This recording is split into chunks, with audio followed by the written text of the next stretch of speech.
Hello friend, welcome to Samriddhi classes. Friends, आज की इस वीडियो में हम लोग देखेंगे general principle of treatment of poisoning.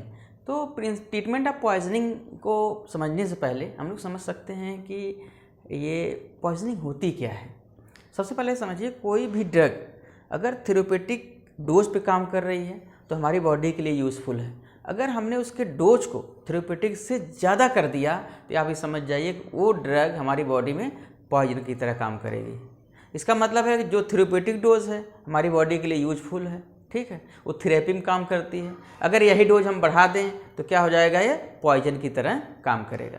अब अगर हम बात करें पॉइजनिंग की, तो पॉइजनिंग होती किससे है? पॉइजनिंग आपके डिफरेंट चीज़ों से होती है। जैसे मान लीजिए हैवी मेटल से हो गया, आपका पॉइजनिंग हो जाती है। इंसेक्टिसाइड से पॉइजनिंग हो जाती है।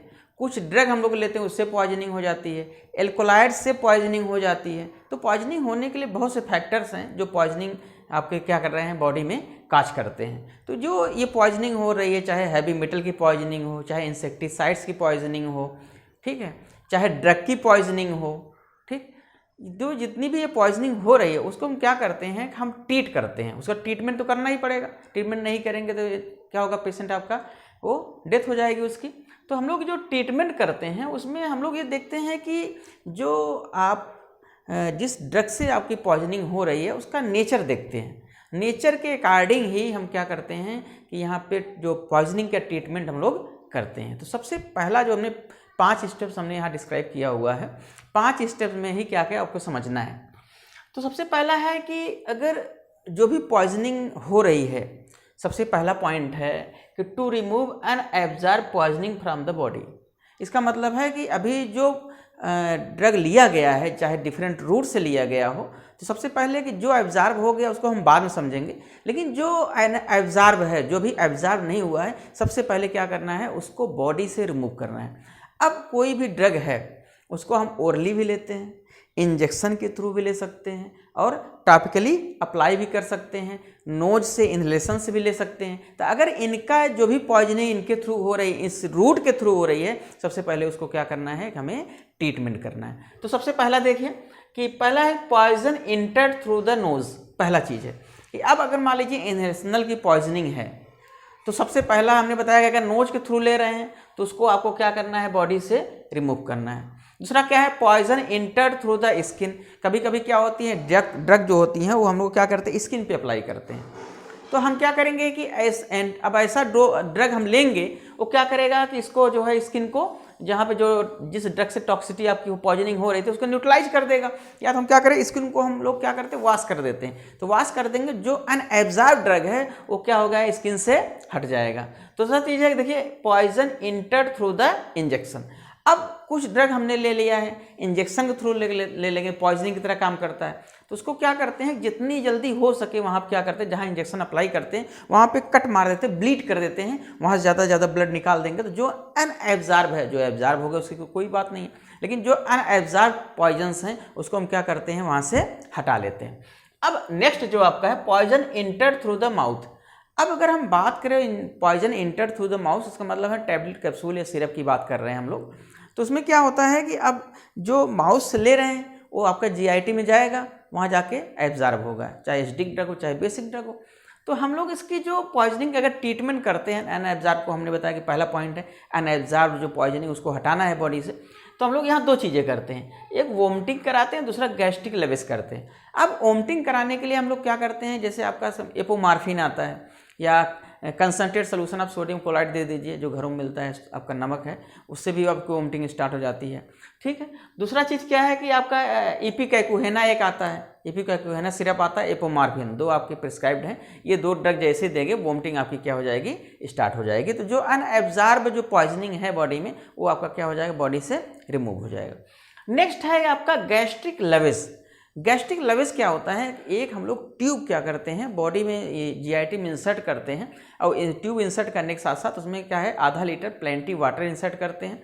उसको क्या करते हैं, सक्शन से वाटर को रिमूव करते हैं। जैसे ही वाटर को रिमूव करेंगे उसके साथ साथ क्या होगा, जो हमारा अनएब्जॉर्ब पॉइजनिंग कंटेंट या मटेरियल है वो क्या होगा, हमारी बॉडी से रिमूव हो जाएगा। तो ये हम इसे बोलते हैं गैस्ट्रिक लेवल्स। तो जब माउथ की बात आती है दो चीज़ें यूज करते हैं, पहला है वोमिटिंग कर देते हैं, दूसरा गैस्ट्रिक लेवल्स कर देते हैं। अब वोमिटिंग कराने से कुछ डिसएडवांटेज भी है। पहला होता है डिहाइड्रेशन हो जाता है, पेशेंट क्या है धीरे धीरे अनकॉन्शियस कंडीशन में जाने लगता है, ठीक है, ब्रीदिंग उसकी बढ़ जाती है।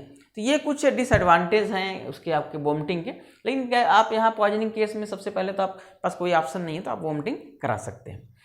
अब दूसरा चीज़ है कि ये तो हो गया अनएब्जॉर्ब की बात अगर कर लें, दूसरा चीज़ है कि एंटीडोट्स यूज करते हैं। ये तो हो गया कि अब अनएब्जॉर्ब के लिए कि जो आप बचा हो उसको रिमूव कर दे, जो एब्जॉर्ब होगा उसके लिए क्या करेंगे हम लोग यहाँ यूज करते हैं एंटीडोट्स। अब क्या होता है कि जब कोई भी पॉइजन है वो 2-4 घंटे बीत जाता लेने से, तो उस समय आप चाहे आप उसको वोमिटिंग करा लीजिए, चाहे आप गैस्ट्रिक लेवल्स कर दीजिए, ठीक है, कुछ भी कर लीजिए, तो उससे ज़्यादा फायदा नहीं होने वाला है, क्योंकि अब वो तो एब्जॉर्ब हो चुका है। तो उसके लिए हम क्या करते हैं कि अगर हम फिजिकल एंटीडोट की बात करें तो उसमें डिमल्सेंट काम करता है। डिमल्सेंट में क्या है, फैट है, आयल है, एक एल्बुमिन। ये क्या करता है कि वहाँ जाकर जो म्यूकस मेम्ब्रेन जहाँ पे एब्जॉर्प्शन हो रहा है वहाँ पे एक लेयर का फॉर्मेशन कर देता है। तो वहाँ पे जो आपका पॉइजन के जो एब्जॉर्ब हो रहा था वो वहाँ पे क्या हो जाएगा, कम हो जाएगा, एब्जॉर्प्शन ज़्यादा नहीं होगा। अगर हम बात करें केमिकल एंटीडोट की, केमिकल एंटीडोट मान लीजिए हमने अभी आपको बताया था, अगर मान लीजिए एसिड से आपकी पॉइजनिंग हो रही है उस कंडीशन में मैग्नीशियम ऑक्साइड दे देते हैं। अगर एल्कोलाइड से पॉइजनिंग हो रही है तो यहाँ पे हम यूज कर लेते हैं टैनिन से यूज कर लेते हैं, ठीक। अब इसका तीसरा है कि फिजियोलॉजिकल एंटीडोट। अभी तो हो गया आपका फिजिकल और केमिकल हो गया, तीसरा फिजियोलॉजिकल है। अच्छा, यहाँ पे क्या है कि अगर मान लीजिए केमिकल एंटीडोट है, एसिड है, तो यहाँ तो बेस कर लेंगे, तो अल्टीमेटली हम क्या करते हैं यहाँ से न्यूट्रलाइज कर देते हैं उसको। मेरा जो मेन मोटो है, जो एम है वो क्या है, न्यूट्रलाइजर से। एसिड है बेस देंगे, न्यूट्रलाइज हो जाएगा। यहाँ एल्कोलाइड है तो टाइनिन्स दे देंगे। उसके बाद क्या है, फिजियोलॉजिकल एंटीडोट। फिजियोलॉजिकल एंटीडोट आप समझिए कि कोई भी ड्रग है अगर एगोनिस्ट से उसकी पॉइजनिंग हो रही है तो फिजियोलॉजिकल जो एंटीडोट है उसमें आप समझ जाइए कि हमें क्या देना है, एंटागोनिस्ट यूज कर लेना है। तो हमने वही बताया कि देखिए अगर ये देखिए पिलोकार्पिन है। पिलोकार्पिन क्या है, पिलोकार्पिन आपका एगोनिस्ट है, यहाँ पे हमें एट्रोपिन यूज कर लिया, एंटागोनिस्ट। मार्फिन एगोनिस्ट है, नैलोक्सोन यूज कर लिया। अब हैवी मेटल पॉइजनिंग है, चाहे मरकरी हो, लेड हो, तो हम लोग यहाँ ब्रिटिश एंटी लियोसाइड यूज करते हैं, जो क्या करता है, कोऑर्डिनेट कॉम्प्लेक्स कोऑर्डिनेट बनाता है। अब देखिए क्या है कि हम अगर बात करें हैवी मेटल्स के लिए तो यहाँ पे देखिए क्या होता है, 2-3 चीज़ें और यूज की जाती है। पहला बाल होता है ब्रिटिश एंटी लियोसाइड यूज करते हैं, दूसरा EDTA यूज करते हैं, ethylene diamine tetra acetate use करते हैं, और तीसरा यूज करते हैं यूनिवर्सल एंटीडोट्स। एक चीज़ समझिएगा कि यूनिवर्सल एंटीडोट्स तब यूज किया जाता है जब हमें ये नहीं पता होता है कि हमारा जो पॉइजनिंग हुआ है उसका नेचर क्या है। जब पॉइजनिंग के बारे में जैसे पेशेंट नहीं बता पा रहा है, अनकॉन्शियस है, तो उस समय हम लोग क्या करते हैं कि यहाँ पे यूज करते हैं यूनिवर्सल एंटीडोट्स। अब यूनिवर्सल एंटीडोट्स बनाया कैसे जाता है, magnesium 1 part, activated charcoal 2 part, tannic acid 1 part, इन तीनों को मिला करके हम क्या बनाते हैं, यूनिवर्सल एंटीडोट्स बनाते हैं। अब बात करते हैं, अगर हम बाल की बात करें, EDTA की बात करें, तो क्या करता है, जितने हैवी मेटल्स हैं इनको क्या करता है, कोऑर्डिनेट कॉम्प्लेक्स बना लेता है बॉडी में। जैसे ही मान लीजिए आपकी लेड से और मरकरी से पॉइजनिंग हो गई, तो जैसे हम इसको BAL देंगे, बाल एंटी लियोसाइड्स देंगे या EDTA देंगे, ये बॉडी में जाएगा और लेड और मरकरी के साथ क्या बनाएगा, कोऑर्डिनेट कंपाउंड बना लेगा, ये बांड फॉर्मेशन कर लेगा, और ये क्या करता है उसके साथ बाहर निकल आएगा और वहाँ पे GIT आपकी क्या हो जाएगी, और लेड से फ्री हो जाएगी। ये तो हो गया आपका हैवी मेटल्स के लिए। अब बात आती है टू एक्सक्रीट एब्जॉर्ब पॉइजनिंग। अब क्या है कि जो अगर पॉइजनिंग होने के 6 से 7 घंटे बीत जाए, इसका मतलब है कि जो आप जिस ड्रग से पॉइजनिंग हो रही है वो ड्रग आपकी बॉडी में टोटली सिस्टेमिक सर्कुलेशन में एब्जॉर्ब हो गया। अब सिस्टेमिक सर्कुलेशन में एब्जॉर्ब हो गया तो उसके लिए हम लोग क्या करेंगे, उसके लिए क्या करते हैं कि सबसे पहला चीज़ है कि फोर्स डायूरेसिस यूज करते हैं।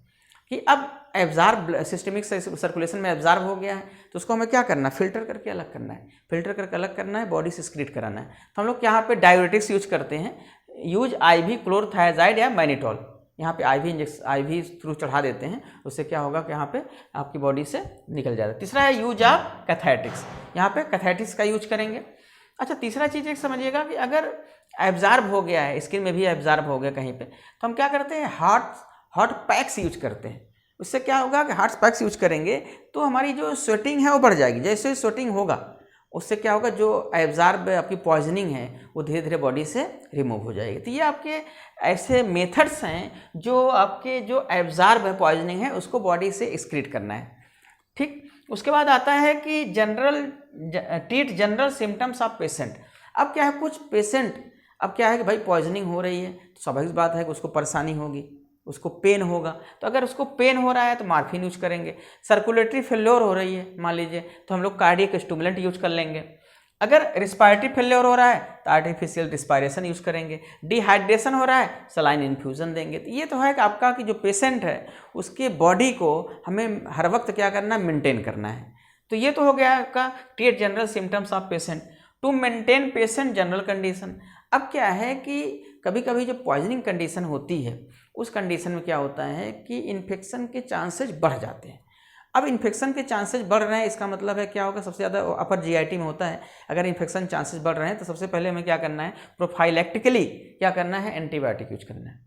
अगर पेशेंट कंडीशन ज़्यादा है तो आप आईसीयू यूज करेंगे, इंटेंसिव केयर यूनिट यूज कर लेंगे। उसके बाद क्या है कि आपकी जो वहाँ पे नर्सिंग की जो फैसिलिटीज़ है, जो हॉस्पिटलिटी है, बहुत अच्छी होनी चाहिए इस कंडीशन में। तो हमने बताया कि 5 आपके प्रिंसिपल्स हैं, 5 प्रिंसिपल है जिसके बिहाफ पे हम लोग क्या करते हैं कि जो पॉइजनिंग उसको ट्रीट करते हैं। एक बार हम आपको फिर दोबारा बता देते हैं। टू रिमूव, पहला चीज़ समझिएगा कि जब भी पॉइजनिंग होती है तो जो अनएब्जॉर्ब सब्सटेंस है पॉइजनिंग, सबसे पहले इसको रिमूव कर दीजिए। दूसरा चीज़ है कि एंटीडोट यूज कर लीजिए। तीसरा क्या है, जो एब्जॉर्ब पॉइजनिंग है उसको क्या है, बॉडी से एक्सक्रीट करा दीजिए। चौथा हमने बताया कि जो आपका जनरल सिम्टम्स है पेशेंट का उसको आपको ट्रीट करना है, उसको मेंटेन करना है। और उसके बाद क्या करना है, हॉस्पिटलिटी को मेंटेन करना है कि जिससे पेशेंट जो है वो नॉर्मल कंडीशन में है। मीन्स अगर उसको हमने बताया कि अगर वो उसमें इन्वेजन मीन्स इन्फेक्शन होने के चांसेस हो रहे हैं तो एंटीबायोटिक यूज़ किया जाएगा। ठीक है, इंटेंसिव केयर यूनिट यूज सकते हैं, ज़्यादा सीरियस पेशेंट हो गया। तो ये आपके प्रिंसिपल्स हैं, जनरल प्रिंसिपल है ट्रीटमेंट ऑफ द पॉइजनिंग। हमने आपको बताया था पॉइजनिंग क्या है कि कोई भी ड्रग है थेरेप्यूटिक लेवल से ज़्यादा होगा पॉइजनिंग की तरह काम करेगा। पॉइजन भी अगर थेरेप्यूटिक डोज पे यूज करेंगे तो आपको शरीर को ट्रीट करेगा, जैसे डोज बढ़ाते जाएंगे पॉइजन की तरह काम करेगा। तो कोई भी ड्रग वो पॉइजन हो सकती है, कोई भी पॉइजन हो क्या हो सकती है, ड्रग हो सकती है। बस डिपेंड ये करता है कि उसकी डोज क्या है। अगर थेरेप्यूटिक डोज पे है तो आपके सिम्टम्स को ट्रीट कर रही है, अगर डोज ज़्यादा हो रहा है तो टॉक्सिटी काज करेगी, मीन्स पॉइजनिंग की काज करेगी।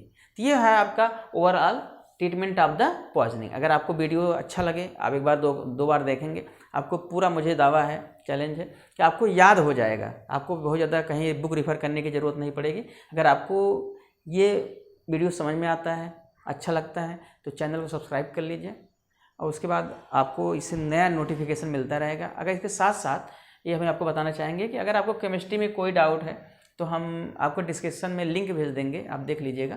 उसमें आपको है कि chemistry, pharmaceutical chemistry by doctor Ashish Srivastava, वहाँ से जितने भी आपके फार्मास्यूटिकल केमिस्ट्री के डाउट्स हैं वो सब वहाँ से क्लियर हो जाएंगे। Thank you.